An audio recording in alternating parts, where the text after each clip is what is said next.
Todos los pacientes decían lo mismo, que había niños en la residencia, niños que se quedaban fuera, en la nieve, mirando por las ventanas. Hay momentos en los que algo no encaja, donde la realidad simplemente se rompe. Personas que ven cosas que no deberían existir. Susurros en habitaciones vacías. En Voces Humanas tomamos testimonios reales de Reddit y los convertimos en historias. Si te gusta este contenido, suscríbete, apaga las luces y escucha con atención. Trabajaba en una residencia de ancianos, cuidando a pacientes con demencia. Había algo que ocurría con tanta frecuencia que terminó formando parte de su rutina. Las cucharas. Cada paciente de su ala robaba cucharas de la cena. Una vez a la semana, tenía que entrar habitación por habitación para recuperarlas. Cuando preguntaba por qué las guardaban, las respuestas siempre eran las mismas. Son para los niños. Les gustan las cosas brillantes. Decían que los niños vivían allí, que se quedaban fuera, en la nieve, mirando por las ventanas, que eran sus amigos, que venían a visitarlos. Lo más perturbador no era lo que decían, era que todos lo decían. Cada paciente capaz de hablar, sin haberse puesto de acuerdo, sin que nadie les hubiera contado nada. Una noche, a las 3 de la madrugada, una de las pacientes empezó a gritar. Corrió a su habitación. Estaba en la cama. No tenía ningún problema físico. Le preguntó qué pasaba. Ella dijo, «Ese niño ha vuelto y no sale de mi armario. Tengo miedo». En otra residencia, en un pequeño pueblo del Medio Oeste, algo parecido ocurrió.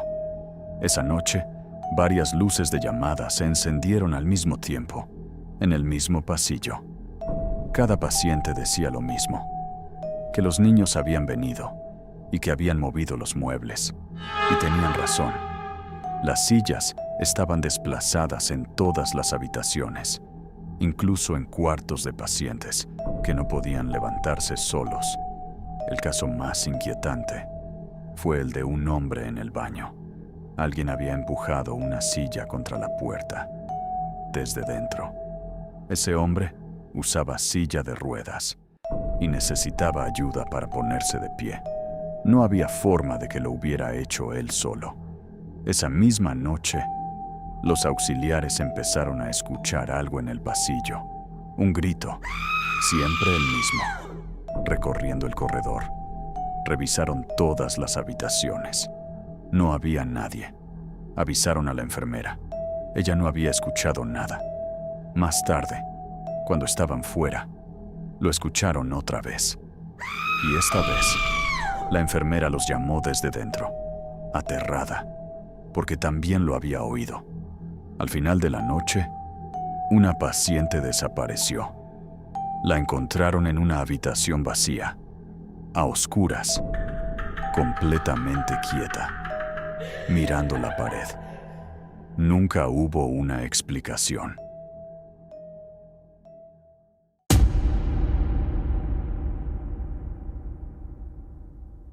Trabajaba en una unidad de pacientes con demencia.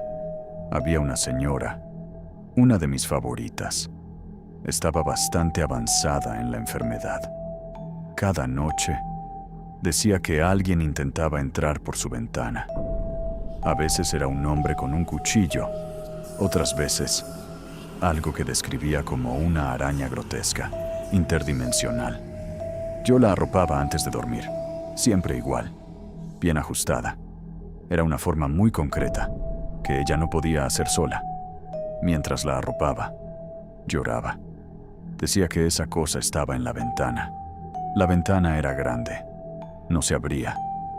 Daba directamente a un bosque, y su habitación estaba justo al lado de la sala de paliativos, donde llevaban a los pacientes cuando estaban cerca de morir. Yo siempre hacía lo mismo. Me acercaba a la ventana, miraba hacia afuera y le decía, «Carol, ya lo veo». Pero no es nada. Es solo un alce entre las sombras de los árboles. Parece raro, pero es inofensivo. Siempre se calmaba. Yo cerraba las cortinas y me iba. Nunca vi nada. Una noche fui a verla mientras dormía. Cuando entré en la habitación, vi las cortinas moverse. Pensé que se había levantado, que estaba mirando por la ventana. Pero al acercarme, vi que seguía en la cama, exactamente como la había dejado, bien arropada, sin moverse. Miré hacia la ventana, y en el rabillo del ojo, en el pequeño espacio entre las cortinas, vi algo moviéndose, retorciéndose. Se me paró el corazón. Y entonces, sin cambiar el tono de voz, Carol dijo: «Ahora tú también lo ves, ¿verdad?». Nunca volví a dudar de lo que veía, y esa vez no pude inventarme ninguna explicación. La cambiaron de habitación poco después. Gracias a Dios.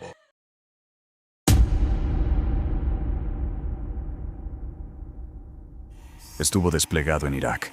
Los alojaron en una antigua prisión, en Bagdad. Durante la noche, empezaron a ver y escuchar cosas extrañas. En la base solo había soldados, nadie más. Pero por las noches se escuchaban niños jugando dentro de la prisión. Risas, pasos, voces. Al principio parecía imposible, pero seguía pasando, noche tras noche. Un día decidieron investigar. Querían saber de dónde venía el sonido. Siguieron el ruido por los pasillos de la prisión, hasta que encontraron el lugar. Era una habitación, con el techo derrumbado. Entraron. No había niños. Solo libros infantiles, juguetes, ropa de niños. Todo estaba allí, como si nadie lo hubiera tocado en semanas. Y aún así, seguían escuchándolos durante todo el año que estuvieron allí.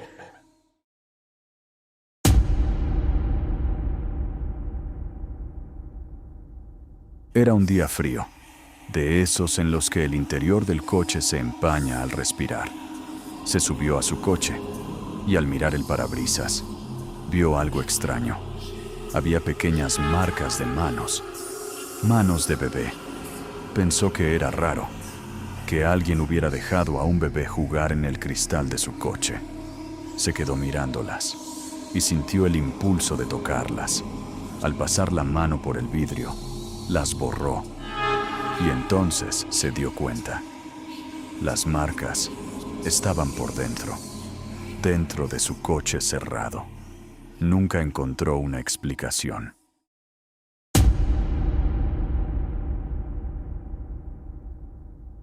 Repartía periódicos.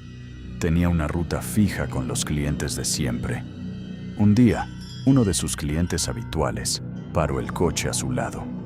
Le pidió que le diera su periódico del día en ese momento, porque iba a hacer un viaje largo. Él se lo dio y siguió su ruta saltándose esa casa. Al día siguiente fue a cobrar las cuotas semanales, como era habitual entonces, y llamó a esa puerta. Le abrió la mujer. Ella se quejó de que el día anterior no le habían dejado el periódico. Él le explicó que su marido lo había parado en la calle. Le había contado lo del viaje y le había pedido el periódico directamente.